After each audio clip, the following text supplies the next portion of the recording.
Hi ஒருவன். So இந்த வீடியோவில் நம்ம என்ன பார்க்க போகிறோம் அப்படின்னா 10th ஸ்டாண்டர்டுக்கான ஒரு 490 மார்க் 500க்குங்கிறது பெரிய மார்க் இல்லை. அந்த மார்க் எடுக்கணுங்கிறது எல்லா மாணவர்களுக்கும் இருக்கிற ஒரு ஆசை மட்டும் ஒரு ட்ரீம். ஸோ இது எடுக்க முடியுமா, பாசிபிலிட்டி இருக்கா அப்படின்னு கேட்டிங்கன்னா, நமக்கு இருக்க எவ்வளோ நாள் நம்ம பேசிட்டு எந்தெல்லாம் முடிச்சிருக்கணும், என்ன ஏரியாவில் எப்படிலாம் படிச்சிருக்கணும், எந்த மாதிரியெல்லாம் நீங்கள் முடிச்சு வச்சுருக்கணும் அப்படின்னு சொல்கிறேன். முடிச்சு வச்சுருக்கணும் இல்லை, முடிக்கணும் அப்படிங்கிறத சொல்ல போகிறேன். அதாவது கொஞ்சம் கொஞ்சம் படிச்சிருக்கேங்க சார், ரிவிஷன்லாம் பண்ணியிருக்கேன், இந்த ஒரு மாதம் நான் என்ன பண்ணணும் அப்படின்னு நீங்கள் கேட்டிங்கன்னா ரிவிஷன் தான். ஒருவேளை நான் சுத்தமாக படிக்கலை, இப்போ தான் கொஞ்சம் கொஞ்சம் படிச்சுட்டு வச்சுருக்கிறேன், எந்த ஏரியா நான் இம்பார்ட்டண்ட்டாக பார்க்கணும், எதை நான் முதல்ல பார்க்கணும், எதை பின்னாடி பார்க்கணுங்கிறதெல்லாமே விஷயத்தெல்லாம் சொல்ல போகிறேன். ஸோ இது ஒரு ஐடியா கொடுக்கும் உனக்கு. அப்போ உனக்கு எந்த டேட்டுக்குள்ளே நீ வந்து மேக்ஸ் முடிக்கணும், அதாவது டேட்டுங்கிறத விட எவ்வளோ நாளில் முடிக்கணும். ஏன்னா இருக்கிறதே நமக்கு வந்து 26 டேஸ், நம்ம கையில் 26 நாள் தான் இருக்குது. உண்மையை சொல்லப்போனால் அதுதான் உண்மை. மார்ச் 11 நமக்கு எக்ஸாம், ஆனால் 26 நாள் தான் படிக்கிறதுக்கு நம்ம கையில் இருக்குது. ஐயோ 30 நாள் இருக்குது, 40 நாள் இருக்குதுன்னு நினச்சிட்டு இருந்தோம். இவர் என்னன்னா 26 நாள் தான் படிக்கிற கையில் இருக்குங்கிறாங்க. ஆமாம், அது ஏன் நான் சொல்கிறேன், சப்ஸ்கிரைப் பண்ணுங்கள், லைக் பண்ணுங்கள். உங்களுக்கு என்னுடைய சப்போர்ட் எப்போவுமே இருக்கும். கண்டிப்பாக என்னை மீண்டும் மீண்டும் பார்க்கணுன்னு நினச்சிங்கன்னா சப்ஸ்கிரைப் பண்ணுங்கள், லைக் பண்ணுங்கள். உங்களுடைய அன்பும் ஆதரவும் தேவை. ஸோ அப்போது 490+ அப்படிங்கிற ட்ரீம் மார்க்கை அச்சீவ் பண்ண முடியுமானா முடியும். நிறைய ப்ராக்டிஸ் வேணும், டெஸ்ட் எழுதணும், எல்லாம் பண்ணணும். இருந்தாலும் இப்போ டைம் ரொம்ப குறைவாக இருக்குது. அந்த டைமில் எஃபெக்டிவாக யூஸ் பண்ணிக்கணும். இப்போ ஸ்கூலுக்கு போகிறோங்க சார், எப்படி படிக்கிறதுன்னு கேட்டிங்கன்னா, ஸ்கூல்லேருந்து வந்து ஒரு 3 மணி நேரம், காலையில் ஒரு 2 மணி நேரம். இது நான் வந்து சொல்ல ஆரம்பித்து ரொம்ப நாள் ஆச்சு. ஒரு வேளை ஸ்கூல் இல்லை அப்படின்னா நான் வந்து 8 to 10 ஹவர்ஸ் படிக்க சொல்லி 10th 12th 2 பேத்துக்குமே நான் சஜஸ்ட் பண்ணுறது அதுதான். ஒரு வேளை 10ங்கிறனால நீ 10 ஹவர்ஸ் முடியலனா கூட ஒரு 8 ஹவர்ஸாவது படி. ஆனால் காம்ப்ரமைசேஷன் பண்ணாத, ரொம்ப முடியாதவன், ரொம்ப வீக்காக சப்ஜெக்டில் வீக்காக இருக்கிறவன் கண்டிப்பாக 10 ஹவர்ஸ் படிச்சிங்கன்னா நல்லது. சரி, ஓகே, இது ஒரு ஓரமாக வச்சுக்கலாம். ப்ராக்டிக்கல் முடிகிற உங்களுக்கு டைட்டாக இருக்கும். ஸ்கூலுக்கு வர சொல்லிகிட்டே இருப்பாங்க. ப்ராக்டிக்கல் முடிஞ்சதுக்கப்புறம் கொஞ்சம் கண்டுக்க மாட்டாங்க. அதுக்கப்புறம் ஒரு 15 to 20 டேஸ் 18 டேஸ் உங்கள் கையில் இருக்கும். அது கொஞ்சம் எஃபெக்டிவாக யூஸ் பண்ணிக்கலாம். அது வரைக்கும் வீட்டில் உட்காந்து நல்லபடியாக படிங்க. ரிவிஷன் எக்ஸாமை அவ்வளவு கான்சன்ட்ரேட் பண்ண தேவையில்லைன்னா கேட்க மாட்டேறீங்க. பப்ளிக் எக்ஸாமோட மார்க் தான் நமக்கு முக்கியம். பப்ளிக் எக்ஸாமுக்கு நீ என்ன படிக்கிற வீட்டில், அதுதான் ரொம்ப முக்கியம். தவிர நீ ரிவிஷன் எக்ஸாமில் சும்மா போய் ஒன்றத்துக்கும் படிக்காமல் ஒரே நாளில் படிச்சுட்டு போய் அங்கே எழுதுறதெல்லாம் எந்த பிரயோஜனம் கிடையாது. ரிவிஷன் பண்ணியிருக்க எல்லா யூனிட்டும் உனக்கு தெரியும் அப்படின்னா பிரச்சனை கிடையாது. நானே அரைகுறையாக தான் படிச்சிருக்கேன், நான் போய் ரிவிஷன் எக்ஸாம் எழுதுகிறேன் அப்படிங்கப்போனா அதில் என்ன பெரிய ஒரு பிரயோஜனம் எனக்கு தெரியல. பட் இருந்தாலும் நீங்கள் ஸ்கூலுக்காக போய் எழுதுங்க, சும்மா நீங்கள் போய் எழுதுங்க. தவிர வீட்டில் உட்காந்து பப்ளிக் எக்ஸாம் ப்ரிப்பேர் பண்ணுங்கள். இதுதான் நான் சொல்லக்கூடியது.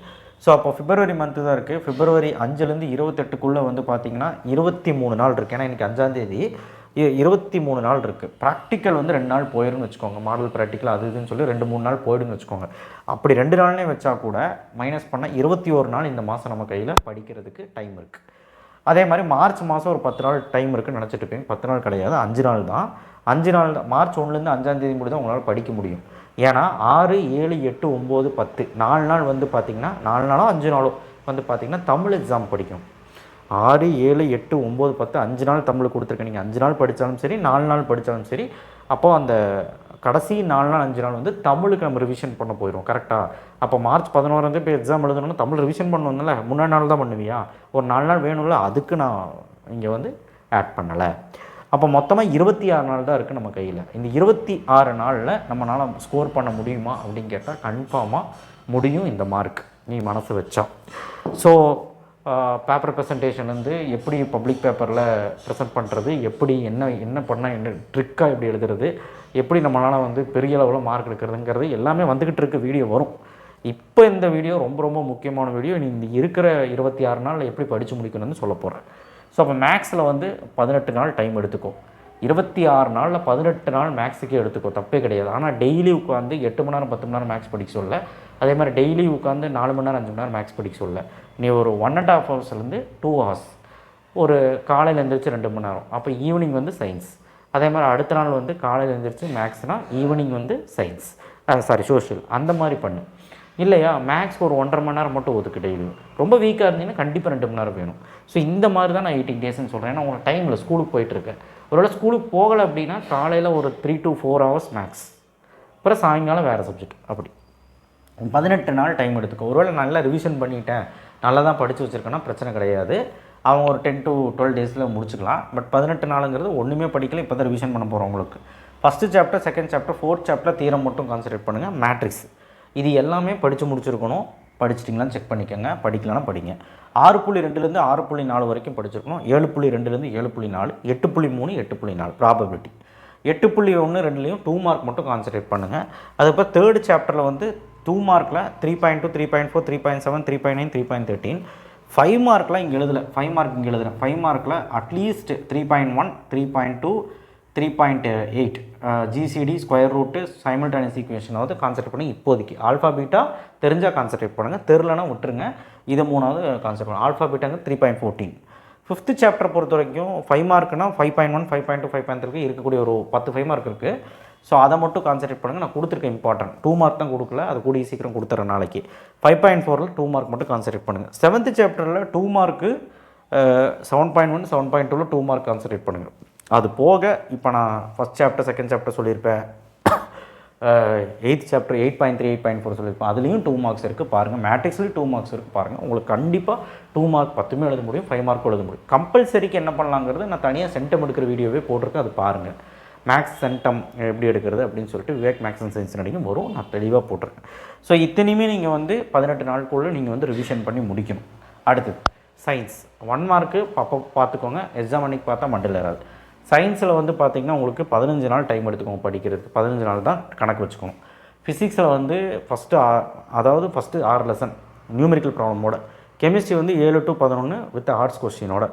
பயாலஜி வந்து 12 to 17 ஒரு பாதி, 18 to 23 இப்படி ஸ்ப்ளிட் பண்ணி படிங்க. அப்போ ஈஸியாக இருக்கும். ஸோ அப்போ இதுக்கு இம்பார்ட்டன்ட் போட்டேன்னா ஆல்ரெடி போட்டுட்டேன். நம்ம சேனலில் நீங்கள் போய் பார்த்திங்கனாலும் சரி, நீங்கள் இம்பார்ட்டன்ட் சயின்ஸ் அடிச்சிங்கனாலே வரும் 10th ஸ்டாண்டர்ட். ஸோ ஃபிசிக்ஸை பொறுத்த வரைக்கும் 6 லெசனுங்கிறது ஒன்றுமே கிடையாது. வித்தின் 3 to 4 டேஸில் முடிச்சிடலாம். அதாவது 2 மணி நேரம் படித்தா. கெமிஸ்ட்ரியும் வந்து பார்த்திங்கன்னா 7 to 11 ஒரு 3 நாள் 4 நாளில் முடிச்சிடலாம். பயாலஜியும் வந்து பார்த்திங்கன்னா ஒரு 5 நாளில் முடிச்சிடலாம். அதனால தான் 15 டேஸ் வரைக்கும் டைம் கொடுத்துட்டு நல்லாவே நீங்கள் படிக்கலாம். ஸோ ஏன் 15 டேஸ்ன்னு புரியுதா? உங்களுக்கு வந்து டைமிங் ரொம்ப கம்மியாக தானே கிடைக்கிது ஸ்கூலுக்கு போயிட்டு வந்தால், அதனால நான் சொன்னேன். ஓகே. அடுத்து சோஷியல் வந்து பார்த்திங்கன்னா அதே 15 நாள் தான் சோஷியலுக்கும். 15 நாள் தான் டைம் எடுத்துக்கணும். ஒரு வழி இல்லை, டைம் கம்மியாக இருக்குது. அதுக்குன்னு 15 + 15 + 18 இவ்வளோ நாள் டைம் கொடுக்குறாங்க அப்படிலாம் இல்லை. 15 நான் முதலே சொல்லிட்டேன். மேக்ஸ் வந்து ஒரு காலையில் படிச்சிங்கன்னா ஈவினிங் வந்து சயின்ஸ், அது ஒரு கணக்கு எடுத்துக்கணும் ஒரு நாள். அடுத்து 2வது நாள் திரும்பவும் மேக்ஸ் வந்து ஈவினிங் படிச்சிட்டிங்கன்னா காலையில் படிச்சிட்டிங்கன்னா ஈவினிங் வந்து சோஷியல், அந்த மாதிரி பண்ணுங்கன்னு. அப்படி பண்ணும்போது மேக்ஸும் 18 நாள் வந்துடும், சயின்ஸு சோஷியலும் ஆல்டர்னேட்டிவாக படிக்கும்போது வந்துடும் 15 டேஸ். அதுக்கப்புறம் fill-ups, choose, time line, map, இது ரொம்ப முக்கியம். எவ்வளோ மார்க் கேட்குறாங்க உங்களுக்கே தெரியும். இதை நீங்கள் ஃபஸ்ட்டு கவர் பண்ண பாருங்கள். சோஷியலில் இது ஃபஸ்ட் தரவு பண்ணு. டிஸ்டிங்விஷ் கியூரேஷன் முடிஞ்சளவு ட்ரை பண்ணு. ஏன்னா இதுக்கு மார்க் ஈஸியாக விழுந்துடும். 2 பாயிண்ட் எழுதுனாலும் இதுக்கு மார்க் போட்டுறாங்க, கியூரேஷனுக்கு மார்க் போட்டுறாங்க. இதை ஃபஸ்ட்டு முடிச்சிரு. அடுத்து 5 மார்க் செஷனை முடிச்சு 2 மார்க் செஷன் போ. சாப்டர் வாரியாக போகிறது கொஞ்சம் ரிஸ்கியாக இருக்கும். அப்போ 5 மார்க்கில் 10 எழுதணும். ஆல்ரெடி டைம் லைன் இருக்குது, மேப் இருக்குது, ஃபில்லப்ஸ் இருக்குது, அது மனசேத்துக்குலாம் டிஸ்டிங்விஷும் இருக்குது. அது போக நமக்கு தியரி ஒரு 5-6 எழுதணும்ல. எப்படி கேட்குறாங்கன்னா ஹிஸ்ட்ரியில் 3, ஜியாகிரஃபியில் 3, சிவிக்ஸில் 2, எக்கனாமிக்ஸ் 2. அப்போ ஹிஸ்ட்ரி ஜியாகிரஃபிக்கு முக்கியத்துவம் கொடுங்க. ஹிஸ்ட்ரி ஜியாகிரஃபிக்கு மோர் இம்பார்ட்டன்ஸ் கொடுத்து நம்ம இம்பார்ட்டன்ட் போட்டுட்டோம், அது உட்காந்து படிங்க. சிவிக்ஸு, எக்கனாமிக்ஸில் ஒரு 5 கொஸ்டின் தான் போட்டிருக்கோம், அதை படிங்க போதும். ஸோ உங்களால் 10மே எழுத முடியும். ஓகே. அடுத்த 2 மார்க்ஸு கான்சன்ட்ரேட் பண்ணுங்கள். ஹிஸ்ட்ரி ஜியாகிரஃபி கான்சன்ட்ரேட் பண்ணுங்கள். 5 கேட்பாங்க. ஸோ ஜியாகிரஃபி ஆல்ரெடி ஈஸியாக இருக்கும் படிக்கிறதுக்கு. சிவிக்ஸ், எக்கனாமிக்ஸ்லேயும் ஒரு மிஞ்சி போனால் ஒரு 10 to 15 2 மார்க் தான் கொடுத்துருப்பேன். ஸோ அது படிச்சுக்கலாம். ஹிஸ்ட்ரியில் கொஞ்சம் அதிகமாக இருக்கிற மாதிரி இருக்கும். ஆனால் உங்களுக்கு ஈஸியாக இருக்க 2 மார்க்ஸ் சும்மா மேலோட்டமாக பார்த்தாலே உங்களால் கவர் பண்ணிட முடியும். 10 எழுதிடலாம். கம்பல்சரிக்கு கொஞ்சம் கஷ்டப்படணும். ப்ரீவியஸ் இயர் கொஷின்ஸ் பார்க்கணும், நிறைய விஷயங்கள் பார்க்கணும். இதை பற்றி நான் பேசியிருக்கேன். ஸோ அதனால் கம்பல்சரி பொறுத்த வரைக்கும் இப்போ நீங்கள் கவலைப்படாதீங்க. ஃபஸ்ட்டு எல்லாம் முடிக்கிற வழியை பாருங்கள். கம்பல்சரி பொறுத்த வரைக்கும் அப்புறம் நீங்கள் பார்த்துக்கோங்க.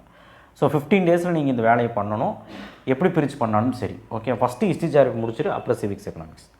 அப்புறம் ஹிஸ்ட்ரியில் வந்து 4வது லெசன் கான்சன்ட்ரேட் பண்ண வேண்டாம். ஒருவேளை 4வது லெசனில் 2 மார்க் மட்டும் கான்சன்ட்ரேட் பண்ணுங்கள். 4 மார்க் ஒருவேளை படிச்சிருந்திங்கன்னா ஓகே, 5 மார்க்கு படிக்கலன்னா விட்டுருங்க.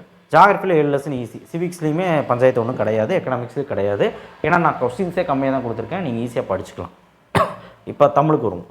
தமிழில் மேஜராக கான்சன்ட்ரேட் பண்ண வேண்டியது 8 மார்க். நீங்கள் எல்லோரும் என்ன பண்ணுவீங்க, சிறுவினா குருவினா அதெல்லாம் கான்சன்ட்ரேட் பண்ணுவீங்க. ஆனால் 8 மார்க்கை விட்டுறீங்க. 8 மார்க்குங்கிறது ஒன்றும் மலை முறிக்கிற வேலையெல்லாம் கிடையாது. துணைப்பாடம், கட்டுரை, உரைநடை செய்யுள் இப்படி தான் கேட்குறாங்க. அப்போ துணைப்பாடம் 2 கொடுத்து 1 கேட்போம், மேலே 1 கீழே 1. அப்போ துணைப்பாடம் எனி 4 துணைப்பாடம், இல்லைனா ஃபஸ்ட்டு 4 துணைப்பாடம். இந்த பிரிம்மம் கதை, அன்னமையா, அதுக்கப்புறம் ஃபஸ்ட் இயரில் இருக்கிறது, அப்புறம் மேரிஜன் கதை, இந்த மாதிரி ஒரு 4 கதை, அதாவது ஃபஸ்ட்டு நாள் இல்லைனா கடைசி நாள் உனக்கு பிடிச்ச 4 கதைங்கிறப்ப மாட்டிக்குவேன்.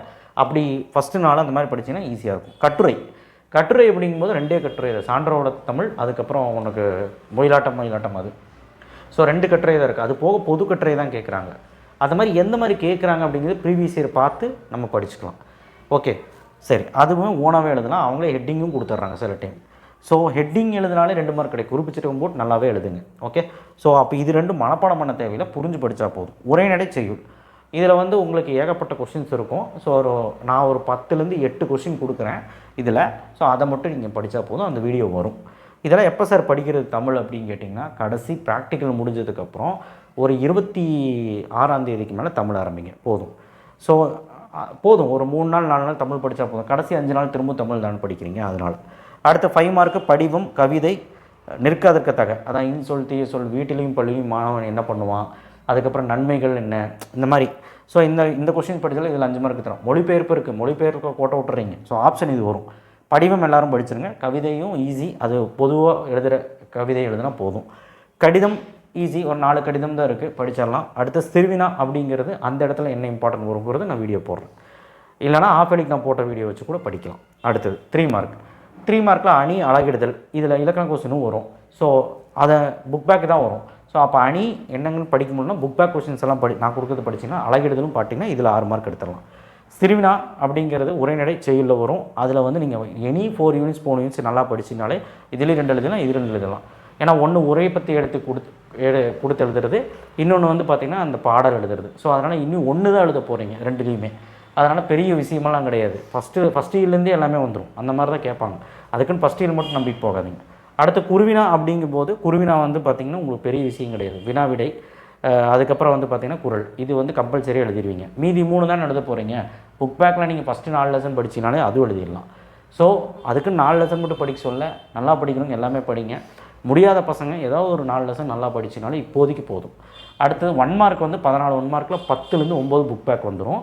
லாஸ்ட் நாள் கண்டிப்பாக புக்கின் தான். ஒரு பாடலை கொடுத்து அது 100 பெயர், அதுக்கப்புறம் ஆசிரியர் பெயர், இலக்கண குறிப்பு, பொருள், எப்படி வேணாலும் கேட்கலாம். உங்கள் கைடுக்கு பின்னாடியே அடிஷ்னலாக கொடுத்துருப்பாங்க. அட்லீஸ்ட் அதையாவது பார்த்துருவாங்க முடியும். ப்ரீவியஸ் இயரில் என்ன கேட்டிருக்காங்க, பிடிஏ கொஸ்டினில் என்ன கேட்டிருக்காங்கன்னு பார்த்தீங்கன்னா அது ஒரு ஐடியா கிடைக்கும். ஓகே, ஸோ அதனால் தமிழில் இப்படிலாம் படிச்சுக்கலாம். ஒரு 4 நாள் அந்த மாதிரி படிச்சுக்கோங்க. அவ்வளோதான் என்னால் சொல்ல முடியும். டெய்லியும் தமிழ் போட்டு உழப்பிட்டு இருக்காதிங்க.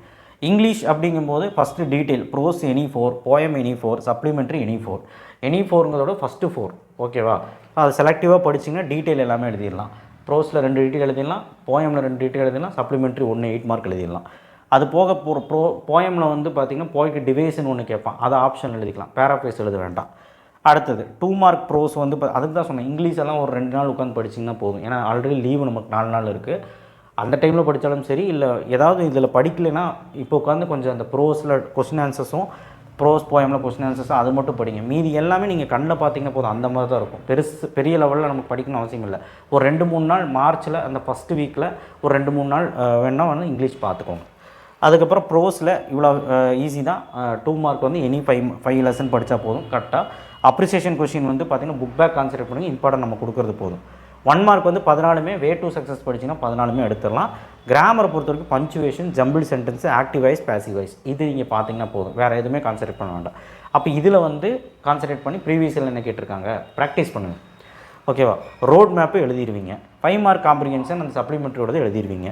மெமரி போயம் எல்லாமே படித்தவனுக்கு வேறு வழி கிடையாது. என்ன 5 லைன் கேட்பானே தெரியாது. அடுத்த 5 மார்க்கில் notice writing, letter writing, advertisement, இந்த 6 கேட்குறாங்க. நான் என்ன கேட்டேன்னா சம்மரி அட்டன் பண்ணி ஈஸியாக மார்க் எடுத்துடலாம். பிக்சர் எக்ஸ்பிரஷன் ஏதோ ஒரு 5 பாயிண்ட் எழுதுனா மார்க் கொடுத்துருவாங்க. அட்வர்டைஸ்மெண்ட் எல்லோரும் எழுதிடுவீங்க. லெட்டர் ரைட்டிங் செலக்ட் பண்ணுங்கள், இல்லைன்னா நோட்டீஸ் ரைட்டிங் ஏதோ ஒன்று செலக்ட் பண்ணுங்கள். எனக்கு கேட்டால் லெட்டர் ரைட்டிங் ரிப்பீட்டடாக கேட்குறேன், அந்தளவுக்கு கேட்குறதில்ல. ஸோ அதனால் இதில் ஏதோ ஒன்று நீங்கள் பார்த்து செலக்ட் பண்ணிக்கோங்க. இதில் 4மே எழுதிடலாம். எரர் ஸ்பாட்டிங் பார்த்து நல்லா தெரிஞ்சால் மட்டும் அட்டன் பண்ணுங்கள், இல்லைனா வேண்டாம். இது போக காம்ப்ரிஹென்ஷனில் ஒரு 8 மார்க் இருக்குது. அது சும்மாவே அங்கே படித்து பார்த்து ஆன்சர் எழுதிடலாம். அதுவுமே 8 மார்க் எடுத்துருவீங்க. அதுக்கப்புறம் இருக்கக்கூடிய விஷயங்கள் எல்லாமே ஈஸி தான். ஸோ இங்கிலீஷை பொறுத்த வரைக்கும் படிக்கிறதுக்கு ஒன்றுமே கிடையாது, புரிஞ்சுக்கிறதுக்கு தான் இருக்குது. ஸோ அதனால் கொஞ்சம் நீங்கள் இதெல்லாம் எப்படி எழுதணும்னு பார்த்தீங்கன்னா போதும் இந்த 2 to 3 days. அதனால் மேக்ஸ், சயின்ஸ், சோஷியல் மட்டும் அதிகபட்சம் இந்த பிப்ரவரி மாதம் கான்சன்ட்ரேட் பண்ணுங்கள், நல்லா படிங்க.